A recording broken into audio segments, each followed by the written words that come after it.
제가 이 밤에 준비한 말씀은 에스겔서를 어떻게 읽을 것인가입니다. 우리는 한 달에 한 번씩 금요일 날 저녁에 성경에서 선별적으로 어떤 책을 선정하고 이미 신약 성경을 한 70분, 구약 성경을 한 30분 남짓 읽었지만 우리가 이것을 11월 달까지 하기로 했으니 이번 달에 우리가 준비한 것은 에스겔서입니다. 여러분 에스겔서를 읽고 난 다음에 여러분들은 어떤 그 마음의 이미지가 남던가요? 읽기는 읽었지만은 선지서가 약간 비슷한 것 같아서 내용도 비슷하고 그래서 그 내용이 그 내용 같다는 생각을 가끔 할 때가 있죠. 네, 그럴 때가 있어요. 왜냐하면은 그 선지자에게 주신 기별이 실은 동일한 시대나 다른 시대에도 주어진 기별이 비슷하기 때문에 그래요. 오늘은 그래서 에스겔서를 어떻게 읽을 것인가 이 부분을 좀 보겠습니다. 에스겔, 하나님께서 강하게 하신다는 뜻입니다. 강하신 하나님입니다. 하지만 그가 살았던 시대는 이스라엘 역사 가운데서 가장 암흑기였고 특별히 그가 젊었을 때 그의 가족과 함께 바벨론으로 포로로 끌려가는 경험을 합니다. 그리고 그가 하나님의 부르심을 받고 선지자 역할을 시작할 때는 이스라엘 땅이 아닌 바벨론에서 포로 가운데 정착존에서 살고 있을 때 시작됩니다. 그래서 에스겔서에 보게 되면 내가 그발강가, 여기서 그발강가는 바벨론에 있는 자그마한 강의 이름인데 유프라테스와 티그니스 강 사이에 있는 메소포타미아 그 평야의 어느 한 줄기를 흐르는 강의 이름이 그발강이었어요. 거기에 유대인 정착촌이 있었습니다. 내가 그발강가 사로잡힌 자 중에 있을 때에, 그러니까 내가 그발강에서 살았지만 내 상황 자체가 나라를 잃은 포로의 신분 가운데 있을 때에 하늘이 열리며 하나님의 모습이 내게 보이니 여호와긴 왕이 사로잡힌 지 5년 그달 초 닷새라. 여호와긴 왕은 기원전 597년도에 잡힙니다. 그러면 597년도에 잡히는데 여기에 잡힌 지 5년 됐다니까 에스겔이 하나님 앞에 부르심을 받을 때에는 기원전이니까 597 빼기 5를 하게 되면 얼마입니까? 592년. 근데 그때가 성경 여기는 30째 해 넷째 달이라 했거든요. 이건 뭐냐면 요시야 왕이 하나님의 성전에서 신명기 율법서를 발견했을 때부터 30번째 되었을 무렵, 다른 말로 바벨론의 2차 침공을 통해서 여호야긴 왕이 끌려가게 되고 5년이 지난 기원전 592년 그가 바벨론에서 타향살이 할 때에 하나님의 부르심을 받습니다. 그러니까 그는 하나님의 부르심을 받아서 대략 한 20년 정도 활동을 해요, 에스겔이. 근데 그 다음에 그가 언제 죽었는가는 명확하지 않지만 에스겔서에 나와 있는 그 연대를 명확하게 계산해 보면 그는 적어도 570년도까지 그는 활동한 것으로 명확하게 알 수가 있습니다. 보시는 것처럼 유다가 있고 바벨론이 있었어요. 바벨론은 그 당시에 고대 근동의 최고의 강력한 나라였던 아시리아를 점령하고 그 인근을 다 점령하고 강력한 왕국을 건설합니다. 그 바벨론이라는 것은 세계 역사 가운데 2번 등장합니다. 첫 번째는 BC 한 2000년경에 있었던 바빌로니아, 그게 전체를 통일했던 왕의 이름이 하무라비라고 하고 그가 법을 잘 정리했기 때문에 하무라비 법전이라고 하는 아마 그런 기억을 갖고 있을 겁니다. 그 이후에 동일한 공간에서 이렇게 존재했던 바벨론이 약화됩니다. 그러다가 바벨론, 신구 바벨론, 그러니까 새로운 바벨론, 신바벨론이죠. 성경의 바벨론, 그 바벨론입니다.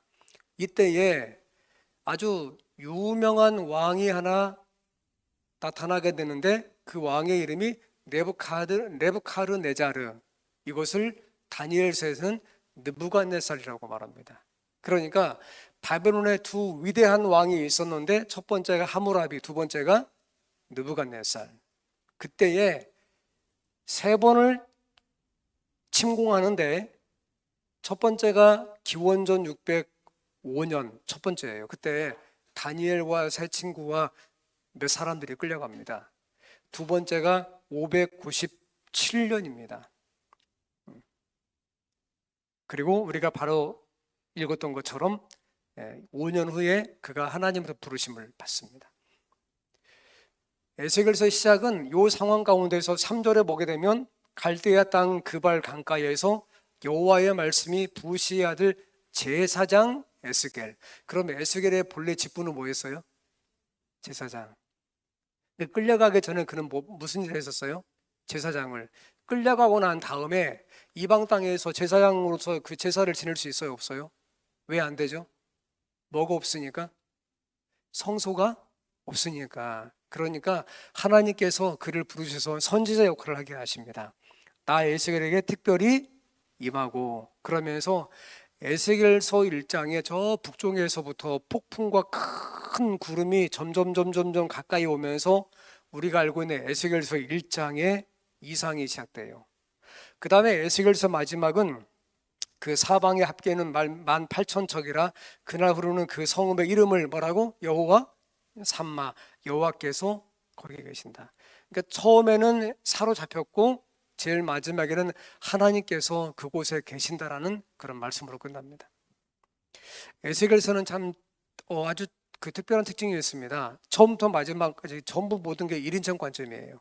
내가, 내게, 이런 단어가 어마어마하게 많이 반복됩니다. 에스겔서는 선지서이면서 중간중간에 예언 내용이 많이 있기 때문에 예언서도 일부분 가지고 포함될 수 있다고 보시면 되겠습니다. 그리고 이 책은 처음부터 마지막까지 정확한 연대를 알 수가 있어요. 비근한 예로 34장 21절에 보게 되면 우리가 사로잡힌 지 12째 해, 12째 달, 5째 날, 이런 식으로 명확하게 에스겔이 언제 어떻게 하나님으로부터 계시를 받았는지를 명확하게 기록하고 있어요. 이게 한 번만 나오는 게 아니에요. 한번 보시겠습니까? 보시면은 에스겔서 1장 2절부터 40장 1절까지 13번에 걸쳐서 명확하게 몇 년도, 몇 월 달, 며칠 날, 또는 몇 년도, 어떤 달, 며칠 날, 이렇게 명확하게 이렇게 에스겔서는 그가 하나님으로부터 어떤 상황 가운데에서 이상을 받았는지를 성경 가운데 가장 명확하게 분명하게 연대와 날짜와 상황을 기록한 책이 에스겔서예요. 자, 그러면 에스겔서를 1장을 어떻게 읽을 것인가? 여러분 에스겔서 1장 읽어보시면서 어떤 느낌 받으셨어요? 혹시? 난해하죠? 그죠? 난해하고 읽긴 있지만 잘 기억이 나지 않지요? 그죠? 그래서 에스겔서 1장을 읽을 때 이렇게 읽으셔야 돼요.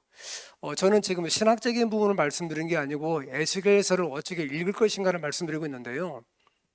에스겔서 1장 3절 이하에 나오는 단어를 찾아서 적으셔야 돼요. 많지는 않아요. 문장을 적지 말고 거기에 나와 있는 단어들을 적으시면 돼요. 그런데 이게 사람마다 동일한 1장을 읽으면서 찾는 단어가 약간은 차이가 있지만 전체를 적어놓고 보면 큰 차이가 없어요.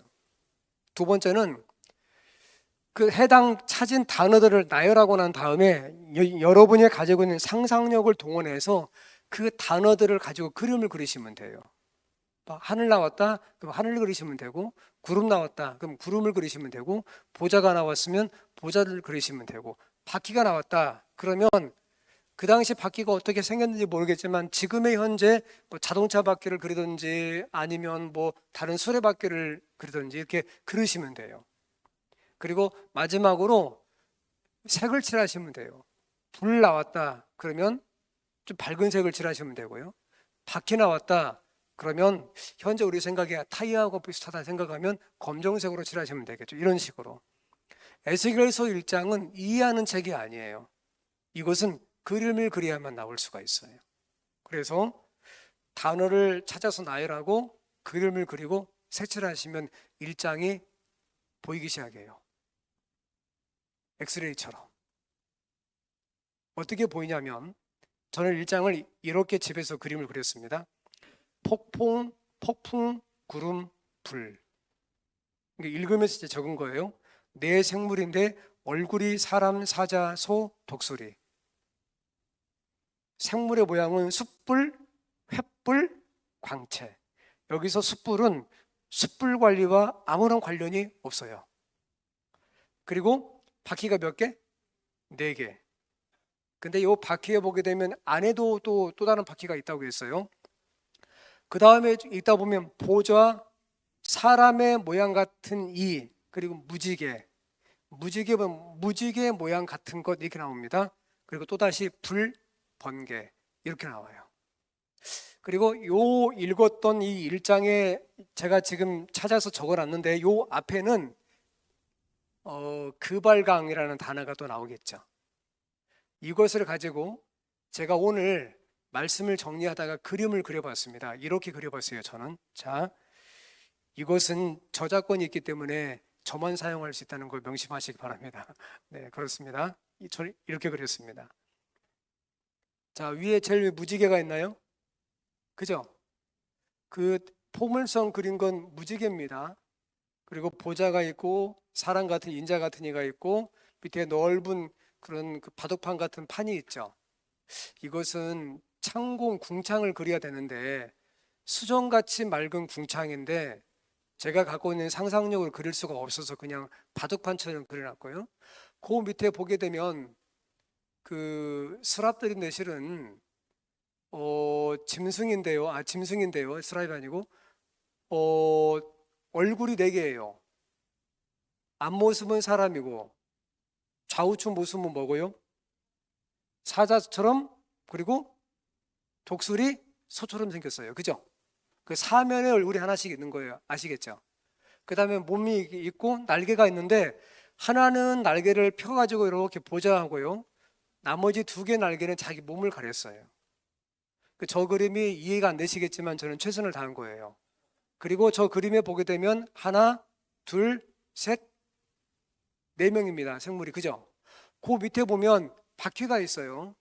저는 그냥 바퀴를 그린 거고 바퀴에 보면 점을 찍어 놓은 것은 수많은 눈이에요. 눈. 이런 눈입니다. 근데 저 바퀴에 또 안에 바퀴가 있고 눈이 굉장히 많아요. 근데 바퀴가 4개예요. 굴러다닙니다. 그러면 하나님께서 세상의 모든 것들을 뭐 하신다는 거예요? 보신다는 거예요. 예수님께서 말씀하신 거에 의하면 머리털에 있는 머리카락 하나까지 뭐 하신다고요? 세신다고. 예, 그런 의미예요. 그리고 밑에 번개 보이십니까? 밑에 파란색의 그 매직으로 이렇게 포물선을 그어놓은 곳은 강입니다. 강. 에스겔이 어디에서 이상을 본 겁니까? 그발강가. 이게 제가 본 에스겔서 1장입니다. 그러니까 여러분들도 집에 돌아가셔서 에스겔서 1장은 이해하는 게 아니고 그림으로 보는 거예요. 근데 이거하고 비슷한 게 성경에 2번 나와요. 보통 사람들은 에스겔서 1장과 요한계시록 4장을 연계시킵니다. 거의 비슷하거든요. 근데 저 같은 경우는 다니엘서 7장 9절로 14절도 비슷하더라고요. 보니까 약간 차이는 있지만 셋 다 동일하게 하늘에 하나님의 보좌가 있고 그리고 비슷한 것들이 있어요. 이게 1장입니다. 그런데 인터넷을 검색해 보시면 조금 더 그래픽으로 잘 그린 그림은 이와 같습니다. 좀 다르죠? 다시 한번 이것과 이것은 좀 다르죠? 완전 다릅니까? 다시 한번 봐주시겠습니까? 자, 다시 한번 보겠습니다. 이 그림을 보시고 그 다음에 네. 이 그림을 보시면 조금 비슷한 점이 있습니까? 뭐라고요? 완전 달라요? 아, 그렇구나. 하여튼, 네. 어쨌든 저는 제 나름대로 이렇게 그렸습니다. 그러면 여러분들은 인터넷에 나와 있는 구글링을 해서 찾지 마시고 집에 돌아가서 저처럼 직접 그려보셔야만 됩니다. 단어를 찾고 그리는 것. 예. 자, 그러면 에스겔서를 어떻게 읽을 것인가? 저는 보통 이렇게 읽기를 권해드립니다. 13개, 앞서 제가 말씀드린 몇 년, 몇 월, 며칠, 여호와의 말씀이 내게 임하여 이르시되, 이런 문구가 있는데 13개 나오는 걸 찾아가지고 밝은색 색연필이나 형광펜으로 줄을 치시면 됩니다. 이게. 그런데 찾아보면 참 특이사항이 있어요. 이게 뭐냐면 처음에 시작은 에스겔서 1장이거든요. 그리고 마지막 이 명확하게 날짜가 나온 것은 에스겔서 40장 1절이에요. 근데 에스겔서는 48장까지 있거든요. 그러면 40장 1절 이하부터, 그러니까 1절, 2절부터 48장, 그러니까 마지막 장, 마지막 절까지는 어떤 연대가 나오지 않아요. 왜 그런지 아세요, 혹시? 혹시 아시겠어요? 13번 나오는데 거기는 나오지 않아요. 왜냐하면 40장부터 48장까지는 한 문단이에요. 길긴 하지만 전체가 한 덩어리라고요. 이해하시겠어요? 그러니까 그것만 나오는 거예요. 그래서 13개를 밝은 색으로 이렇게 줄치면서 보시면 되겠고요. 에스겔서는 두 개의 범주로 나누시면 돼요. 1장부터 32장, 그리고 33장부터 48장. 명확하게 보면 한 33장 중반까지인데 그냥 편의상 제가 32장으로 분리했습니다. 32장까지는 뭐냐면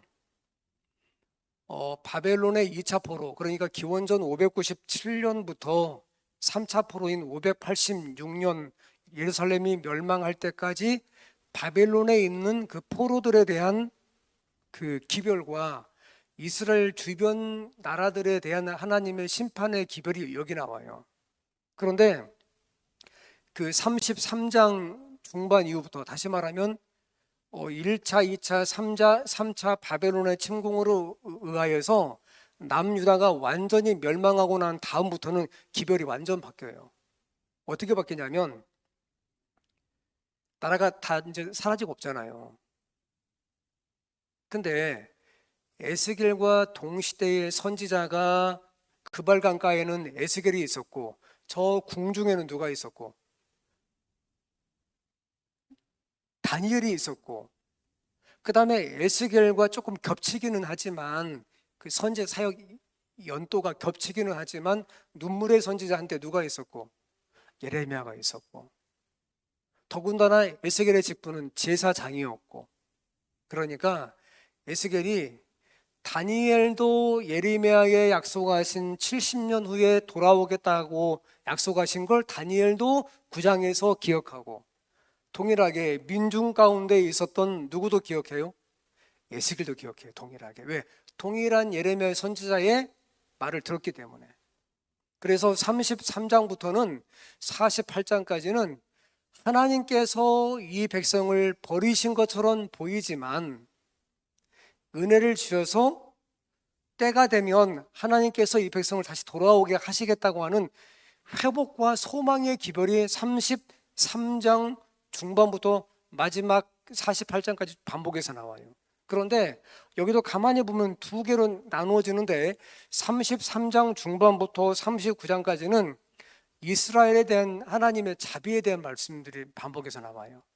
그리고 아까 말씀드렸던 것처럼 40장부터 48장까지는 에스겔이 이상 중에서 본 회복될 수밖에 없는 회복될 예루살렘 성전을 그가 이상 가운데 받고 기록하죠.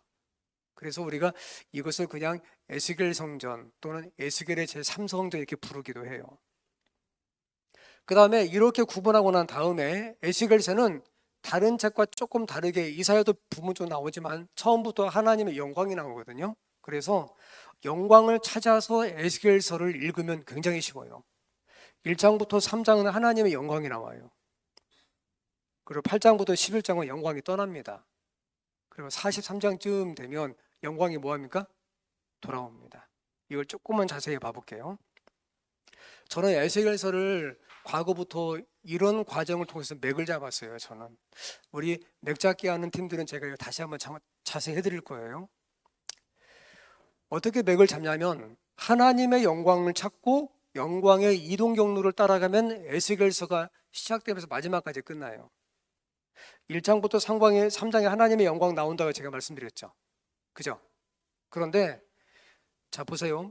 8장쯤 가게 되면 8장 4절에 하나님의 영광이 거기 있는데 거기는 어디겠어요? 성전이에요. 그죠? 근데 이때 에스겔은 예루살렘에 있었어요? 바벨론에 있었어요? 바벨론에. 왜? 에스겔서 자체가 어디서 시작하니까? 바벨론에서. 그런데 9장쯤 가게 되면 영광이 성전 문지방에 이르더니 말씀하고 있는데 나갔다는 말이에요. 나가고 10장 18절에 성전 문지방을 떠나서 그룹들 천사들입니다. 위에 머무르니 동문에 머물고 또 나가는 거예요. 11장 23절 성읍 동쪽 산 무슨 산? 감람산에 머무르고 그리고 16절 보게 되면 내가 잠깐 그들 어디 바벨론에 잡혀간 그 우리 백성들 그들에게 뭐가 되겠다고요? 하나님이 지금 뭐 하시는 거예요? 하나님이 따라가시는 거예요. 떠나시는 거예요. 근데 에스겔서 8장에 보게 되면 왜 하나님이 떠나시는지에 대해서 8장과 9장에 아주 길게 자세하게 기록하고 있어요. 그것은 집에 가서 어렵지 않게 읽어보시면 돼요. 읽어보시면서 거기에서 25라고 하는 숫자를 찾으시면 명확하게 이해하실 수가 있어요. 25는 24 더하기 1이거든요. 24 더하기 1, 24명의 제사장과 대제사장. 자, 그런데 제가 40장부터 48장까지는 에스겔의 제3성전 이상 가운데 회복될 예루살렘 성전을 말한다고 말씀드렸잖아요. 그죠? 그런데 40장 1절에 보게 되면 여호와의 권능이 내게 임하여 나를 데리고 이스라엘 땅으로 가시되 요 계시도 이상도 에스겔이 바벨론의 그발강가에서 받은 거예요. 지금. 자, 그런데 43장 2절에 가게 되면 여호와의 영광이 어디에서부터 와요? 자, 앞서 보니까 영광이 어느 쪽으로 나갑니까? 동쪽으로 나갔죠. 근데 이번에는 어디에서 옵니까? 동쪽에서 옵니다. 4절 영광이 동쪽 문을 통하여 성전에 뭐하고? 들어가고 요 그 40장 이하의 그 전에 있었던 8장에 보게 되면 대략 한 20년 전에는 영광이 나갔거든요. 지금은 들어오는 거예요. 그 다음에 5절 여호와의 영광이 성전에 뭐합니까? 가득해요. 근데 20년 전에는 영광이 떠나고 나니까 성전에 영광이 있어요? 없어요? 없죠. 왜? 성전이 뭐 했으니까? 비었으니까, 무너졌으니까. 그래서 보시게 되면 제가 표시는 하지 않았지만 영광이 성전에 있었는데 동쪽으로 나가고 바벨론으로 하나님께서 떠나시는 겁니다. 그리고 마지막 후반부에 보게 되면 다시 예루살렘 땅으로 동쪽에서부터 하나님의 영광이 들어가고 성전에 가득합니다. 전반부는 포로 가운데에서 암울한 현실을 말씀하고 있고 후반부는 동일한 포로 가운데 있지만 하나님께서 회복하실 하나님의 회복과 소망 가운데에서 그발강가에 살고 있었던 수많은 사람들에게 선지자를 통해서 하나님께서 그들에게 큰 용기를 주시는 거예요. 동일한 시대에 동일한 공간, 상황과 환경이 변치 않고 마치 물밑에선 동서나야 그 노래처럼 그 상황 가운데 있지만 전반부에는 이런 상황을 후반부에는 희망의 노래를 부르는 것이 에스겔서입니다. 에스겔서에서 가장 많이 나오는 두 단어가 있습니다. 첫 번째가 인자에 한 90번 이상 나옵니다. 두 번째는 이게 나옵니다. 내가 여호와인 줄 뭐하리라? 알리라. 근데 이 말씀도 에스겔서 40장부터는 한 번도 안 나와요. 39장까지만 나옵니다. 이제 말씀을 정리할 때가 됐습니다. 에스겔서에서 제가 여러분들과 함께 마지막으로 살펴본 말씀은 이겁니다. 신자는 왜 기도를 멈추지 않는가? 왜 우리는 기도하고 멈추면 안 되는가? 기도를 반복해서 해야만 되는가? 하나님께서 알아서 전지전능하신 분이 응답하실 것인데 왜 우리는 기도를 멈추면 안 되는가? 같이 읽어보시겠습니까? 시작. 주 여호와께서 이같이 말씀하셨느니라. 그래도 이스라엘 족속이 이같이 자기들에게 이루어 주기를 내게 구하여야 할지라. 그래도 뭐하라? 기도하라. 왜 그렇죠? 하나님께서 그 약속을 이루실 때에 그것이 하나님의 응답이라는 사실을 우리로 하여금 깨닫게 하기 위해서 그래요. 기도가 멈추면 하나님께서 응답을 하셔도 우리가 응답 받은 거예요? 받지 못한 거예요? 받지 못한 것이 됩니다. 하지만 멈추지 않으면, 하나님의 약속을 굳게 붙잡고 기도하면 하나님께서 응답하실 그때에 그 기도가 응답된 것을 우리 각자로 하여금 하나님께서 알게 하시기 위해서 그리스도인은 결코 기도를 멈춰서 안 된다고 말씀하고 있습니다. 성도 여러분, 에스겔서 하나님께서 강하게 하실 자, 하나님께서 강하게 하신다. 우리는 세상 역사 가운데 어떻게 보면 가장 바쁘고 가장 복잡한 시대를 살아가고 있습니다.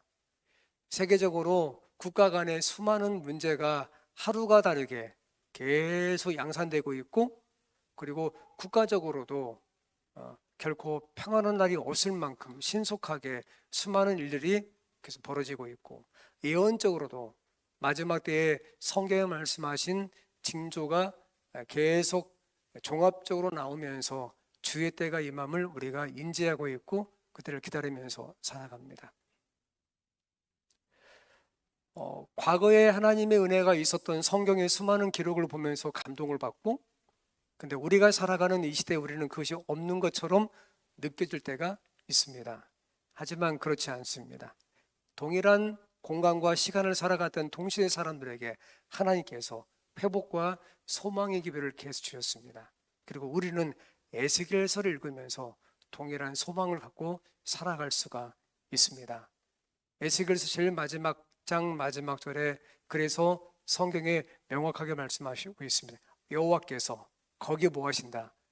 계신다. 여호와 샴마. 하나님께서 여러분 각 처소에 계시기를 원하고 성령을 통해서 여러분의 삶의 주권자가 되기를 원하고, 아울러 여러분 각자의 인생을 인도하시기를 바라면서 오늘 저녁 말씀을 마치겠습니다.